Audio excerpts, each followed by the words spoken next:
So Indonesia was interesting for me since my childhood.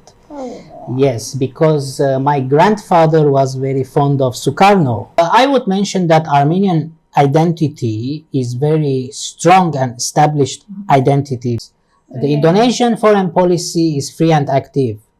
So we also, the Armenian foreign policy, we have, say, balanced and complementarian foreign policy. Not assimilate in any country because they have their strong religious and cultural identity.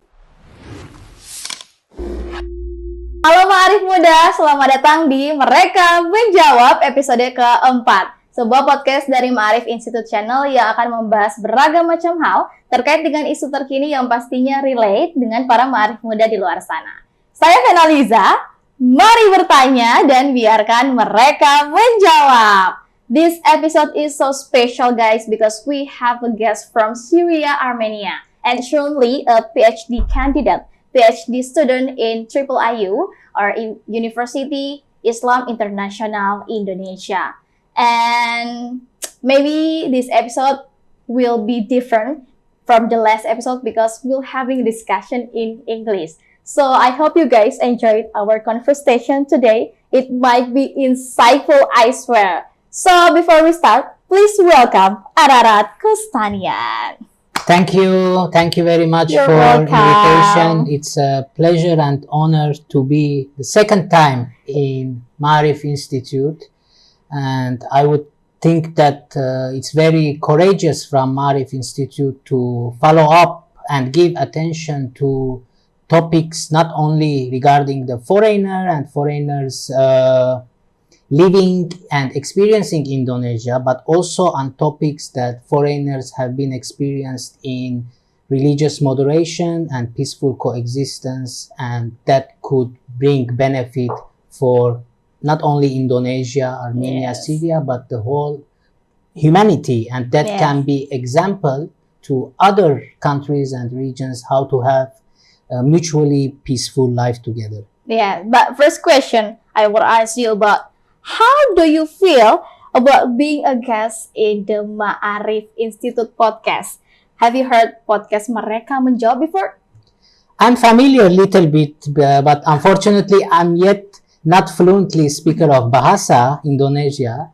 But I'm familiar with the Maarif Institute's programs and Maarif Institute's publications, and it's very much correlate with my mentality and way of thinking. And I believe that such institutions are very crucial to give the society and to give the intellectuals the daily updated intellectual visions, intellectual ideas, so that we can bring our society to more educated and informed level if we consider that the misinformation and disinformation on media is very much spread. So people can rely on Maarif Institute's Okay. academic and professional approach. So you update in Maarif Institute. Yes, pretty much. And last time I had the invitation to be in the seminar as a guest, not speaker, really? but as a guest to be in the seminar, and I was very impressed on the Maarif high House. quality. Yes, and I was very impressed by the high thank quality. you. The director and the researchers are in Maarif Institute. Okay, Ararat, this question might be a bit classic, but let me know. Why did Ararat choose Indonesian for his studies, especially for your PhD? Oh, that's interesting question. Thank you. Well, I have lived in Southeast Asia for many years, especially in Malaysia, and do my family business in Malaysia. But also, I have visited Indonesia several times. During while I was staying in Malaysia. Especially, I have been as a foreigner not only to Bali, but I have been a lot of times to Jakarta and Surabaya. For me, Indonesia is, regardless of its importance of being in Southeast Asia, a big country and promising country in terms of now development and having the middle power concept and foreign policy. But also Indonesia was interesting for me since my childhood. Yes, because my grandfather was very fond of Sukarno. And he used to tell me and show me the pictures of Sukarno while he was reading newspaper. Of course, that time I didn't know who is Sukarno because I was very young, like 5 or 6. But Sukarno's portrait has been fixed in my brain. So when I grow up, I saw Sukarno's photo somewhere. I remember that, oh, this man was my grandfather talking about him. Wow. So from that years about Indonesia has been something for me really willing to explore, because the influence from my grandfather to me as my educator is huge. And later I started to read about Indonesia, and I felt the sense that Indonesia has huge and deep civilization, values, knowledge that should be explored. Not only it's a new nation, we cannot look to Indonesia just simply from the independence era, but culturally, religious field is very unique country that someone should deeply learn. And as long as now I have the chance, and my thesis is partially related to Indonesia, so I'm trying to learn more about Majapahit kingdom and how the society has been Hindu and Buddhism, later Islam came. So how this interaction has been long history, many thousand years in peaceful relation. So this was the interest of Indonesia, of course, in general. But why doing PhD? I said because it's this. It was interesting for me because I know the Syrian experience. Although in the last years there was a war in Syria, and somehow I believe that war had many outer reasons, but still, as in Indonesia, for a long time Christian and Muslim and others as well. But my focus is on Christian Muslim in a Christian minority, Muslim majority country, that they have been also very similar in the Indonesian moderation way of thinking, and they continue to this day to be coexisting peacefully together. Even during the war, the Christian and Muslim community have helped each other in many ways by giving to each other medications, by providing to each other shelters, by providing to each other water, etc., etc. So unfortunately, in media, in global mainstream media, we hear all the time the focus is either on negativity, either on terrorism, either on war, but the peaceful coexistence that people together from many centuries they carried and shared and developed is not being mentioned enough. So that's why I wanted the Syrian experience to do the PhD in Indonesia, because I knew that Indonesia also is very interested about the religious moderation concept. And so after I observed, I came to a notion that maybe it will be a good idea to compare Indonesia with Syria, as long as culturally, regionally, they are in different locations, but in terms of values and in terms of mindset, they have many similarities. So that's why that is the two main reasons that why I chose to study in Indonesia. Of course, that the chance was that I knew Indonesia very well, and my friend also, my close friend, my Indonesian close friend that we have studied together in Australian National University as a master's graduate, he has informed me about this university, that it's new university and supported by government, and it's an international level, which I thanked him for that. And I want to also say about the university that I was impressed.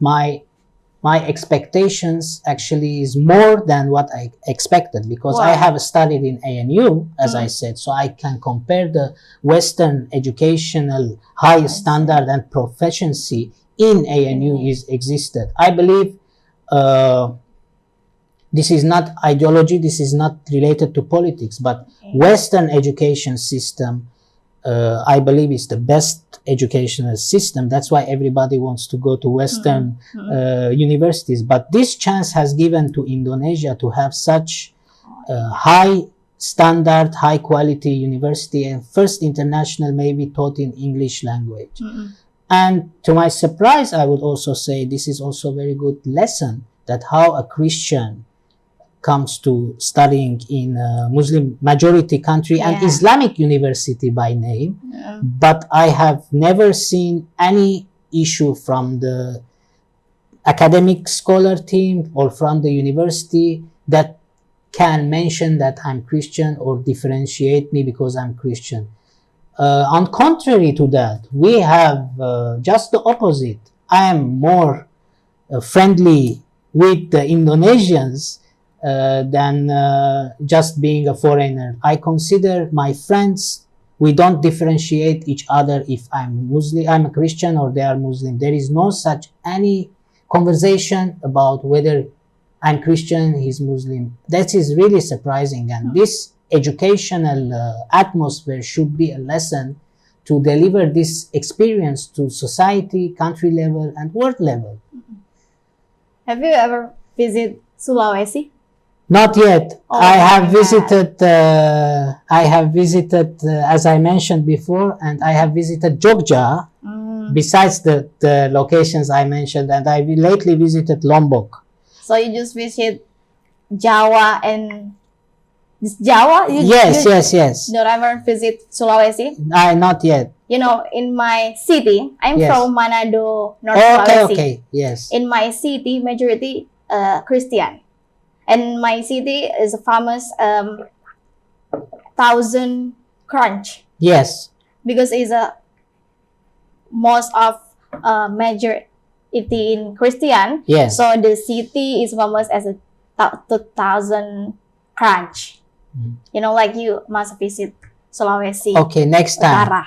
Next time. North Sulawesi, especially Manado. Okay, thank you. Next question, Ararat. So, I wanna tell you something, but are you getting a scholarship in UIII? Yes, when we have entered the university, the year that I have applied, there was a scholarship given to all students. This was the strategy by the university, that it's given scholarship to the all students.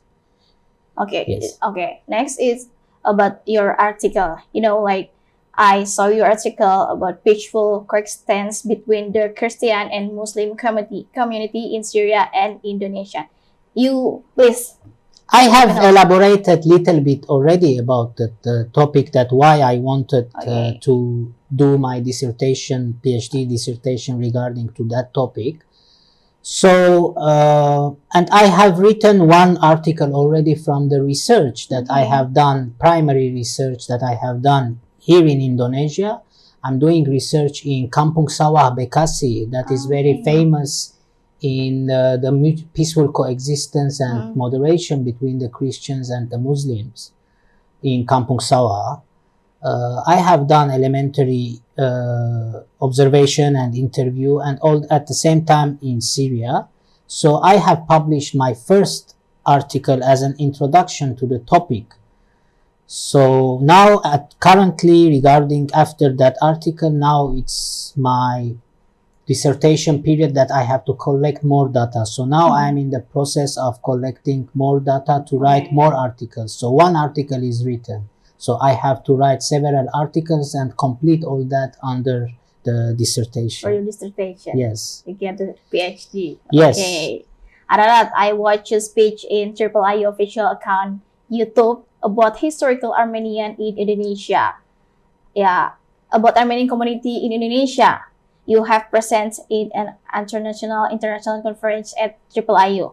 I saw you, and I saw your speech presentation about historical Armenian Indonesian, but you said in your speech presentation is to not only historically and anthropologically to look at the issue, but rather to gain the message what has been positive in this existence of the Armenian community in Indonesia. I don't know, maybe I'm wrong, but I think your speech explores the relationship between Armenian and Indonesian cultures, focusing on the social, cultural, and historical aspects that may link the two countries. The study may also touch on the issue of identity within the Armenian diaspora in Indonesia and how this community preserves or assimilates with the local culture. Can you explain about it? Please let me know. Yes, this topic actually is very interesting because it's not revealed yet academically much. There are some scholars that have written about it in books that cover the network, Armenian merchants network in Southeast Asia. I should briefly present that to be understandable what was the Armenian community historical in Indonesia. So we had Armenians historically that time in 16th century, 17th, 18th, 19th also, before the independence era in Southeast Asian countries, when they started to become nation states to gain independence. Before that, the Armenian merchants have been very well established and very famous international entrepreneurs and merchants around the world, especially the wave of merchants who came from Middle East. Okay. The Armenian communities from Middle East, especially from Iran, the Armenian community, they were famous merchants who had connections with the Armenian diaspora community in India. Armenians in Galgata for many centuries, they had until now, they have very institutionalized diaspora with all their representations, their schools, their churches, their organizations, their businesses, and etc. So we can call that is a complete diaspora with all their capabilities. So some of them, what about the Southeast Asia? Some of them just came from India to here to see some business, to deliver the business here also, to see some opportunities here, because we know Southeast Asia has been all the time very important region for trade, and it was a route. We know the Malacca Straits is very, until now, is very strategic area. So it has been all the time Southeast Asia very important, especially during the Silk Road between the China and India and connecting to the Middle East. This route, we know that it's not a secret that it's a very important region. Some of them, they have just to expand their businesses, their opportunities. Some people came from just India, from the Armenian diaspora, they came to Southeast Asia, especially to Jakarta, that time was called Batavia, and Surabaya. Okay. These two locations, the Armenians have been, Armenian merchants with their families, they have been settled here. Okay. And in Southeast Asia, also in Malaysia and in Singapore. Okay. So in Singapore, until now, the Armenian community, although the number is very small, but their prestige and their status is very high, as have been in Malaysia and Indonesia. Because first they were famous businessmen, and they also did many charities to the locals also. So I would like to put in a special place that we should differentiate the Armenian community here from the community that they were colonizers. They were not colonizers. They didn't come with the colonizers. They were separate Armenian merchants communities who came only for business purposes.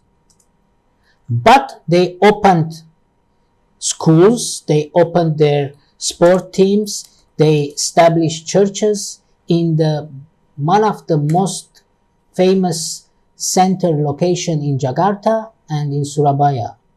And also, this is very important, that the Armenian families who were Sarkis family, two brothers, they are the first initiator of the luxury hotels in Southeast Asia.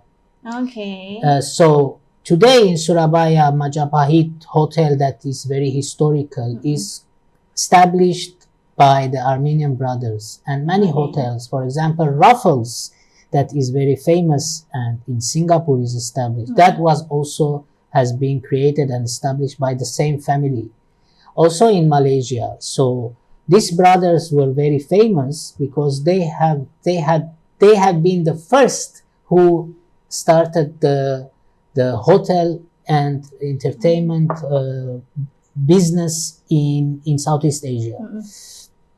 So, but what different from this community, although during the Dutch colonization time, also the Armenians officially were categorized as in the group of Dutch, because there were different categorizations, yes, the Europeans, the locals, the Arabs, Chinese, etc. during the Dutch colony. So the Armenians were categorized as Europeans, but the Armenians had very unique relation with the locals. They were not ghettoed and separated from the locals also. This is why I have what you quoted from my presentation during the conference. This message I wanted to deliver from history, that what message we can gain at present from the historical facts. The message is, as long as historically the Armenian community who has been here, the Armenian community who have their churches here in the best locations in Jakarta Center, Surabaya, they had their schools.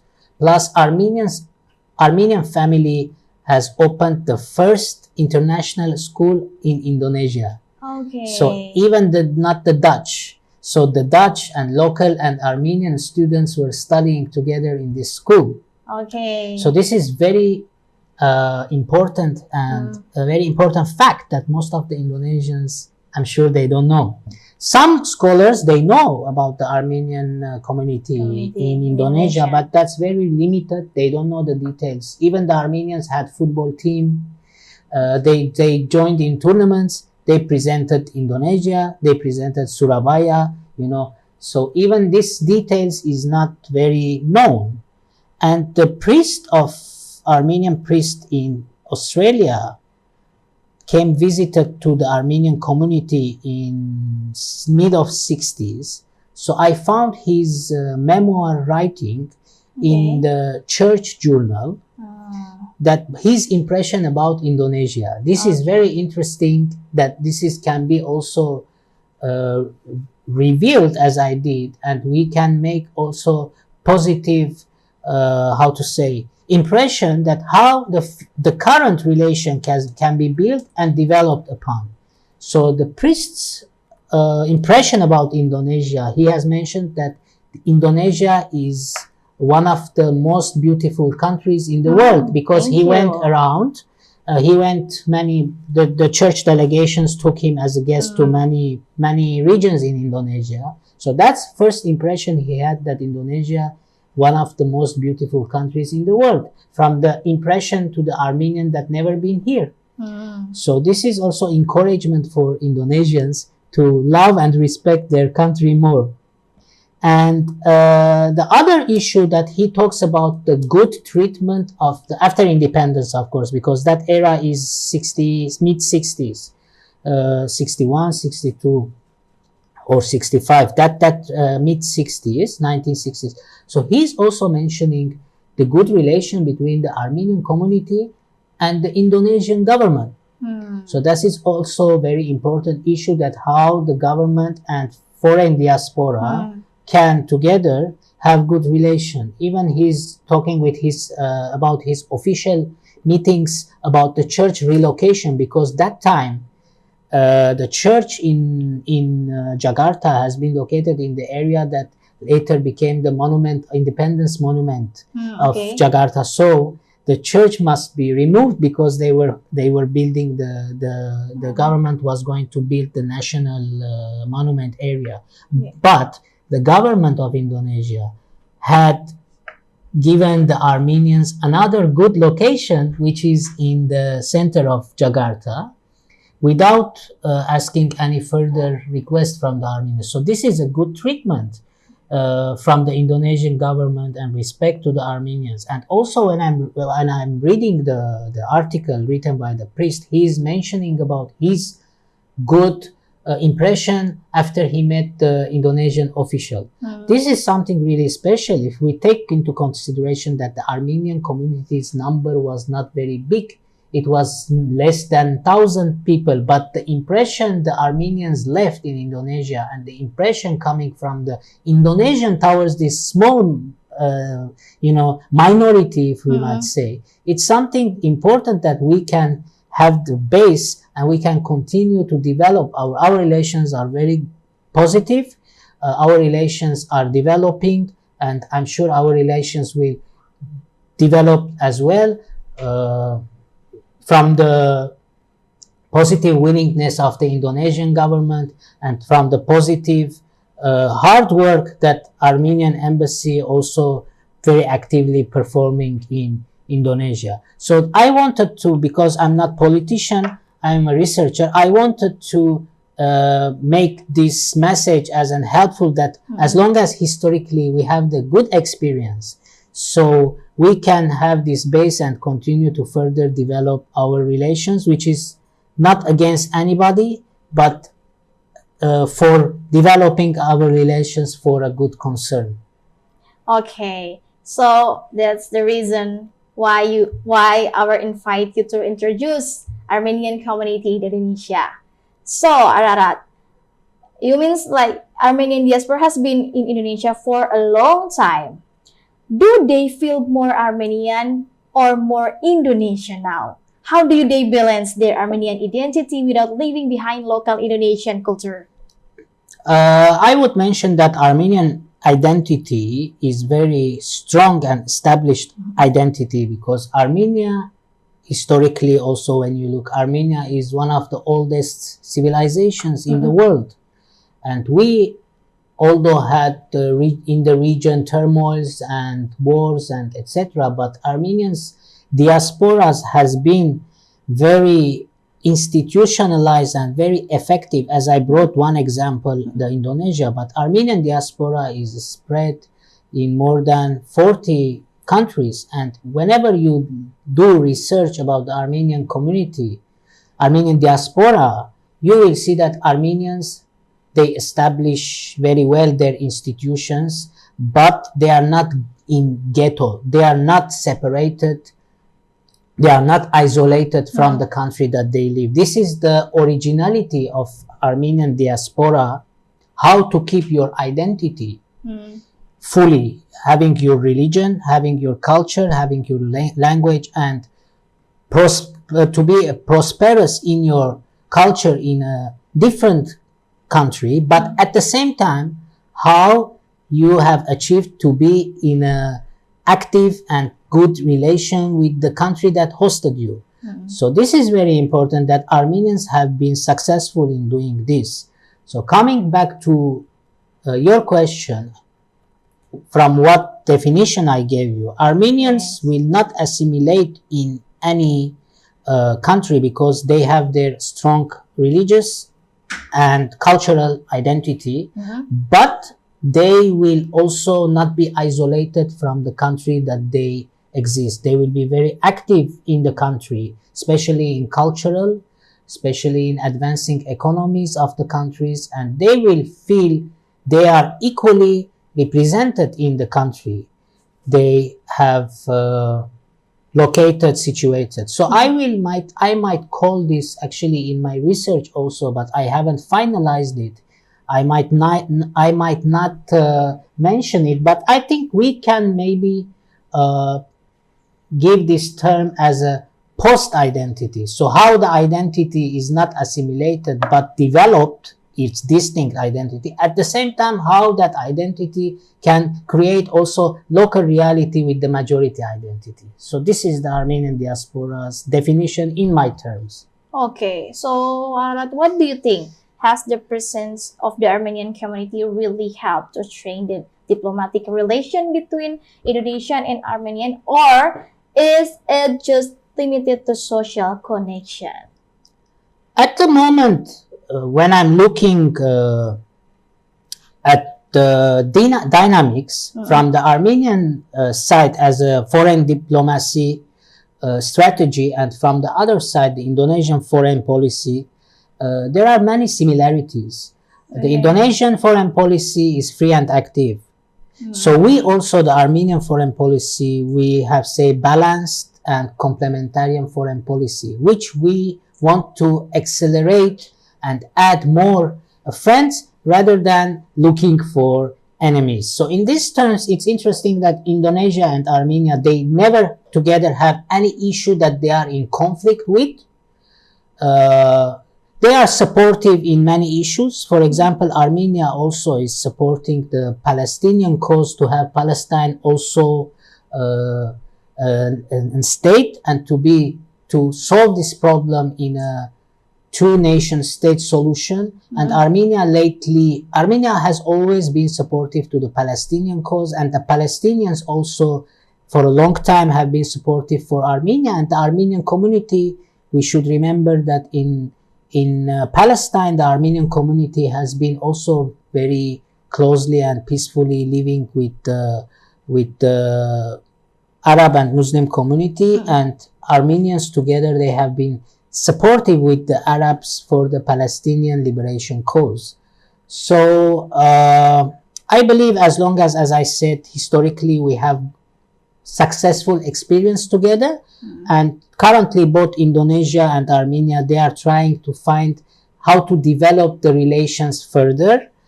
I believe both bodies, both countries diplomatically, they are actively working together to develop, and I believe that that interaction will bring fruitful and benefit outcomes for our both countries. Okay. How you evaluate the impact of the Armenian diaspora's presence on diplomatic and cultural relation between Armenian and Indonesian? Is there considered data showing that this relationship benefits both countries, or does it only impact the diaspora community?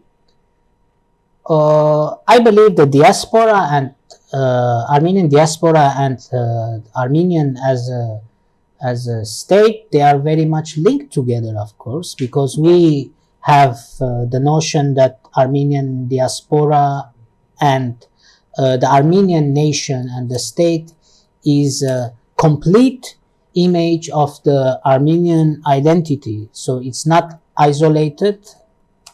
On contrary, Armenian diaspora and Armenian state, since the Armenian independence in the beginning of 90s, they have been very actively engaged with each other and coordinated with each other. So I believe this is not only the case of the Armenian community, but also this is very important to develop the diplomatic relations between Armenia and Indonesia as nation states.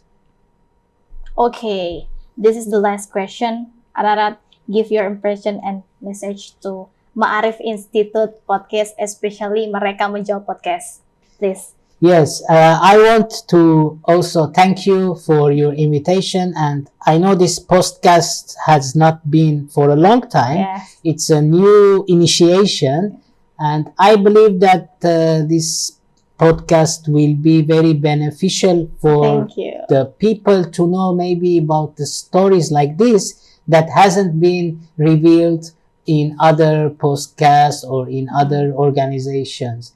And I hope that this podcast will be educational, will give general knowledge to the audience, and I believe such initiations will broaden the knowledge of the people who are attentive to this podcast. Thank you so much, Ararat. My pleasure. It was so interesting and insightful. Thank you for coming. Thank you for invitation. And also thank you for Maarif Muda. You listen and watching our conversation until the end. So don't forget to subscribe our YouTube channel, Maarif Institute channel. Saya Peneliza. Sampai jumpa kembali di Mari Bertanya dan biarkan mereka menjawab. See you on next episode. Bye-bye guys. Thank you Ararat. My pleasure. Thank you Ararat. My pleasure. Thank you so much.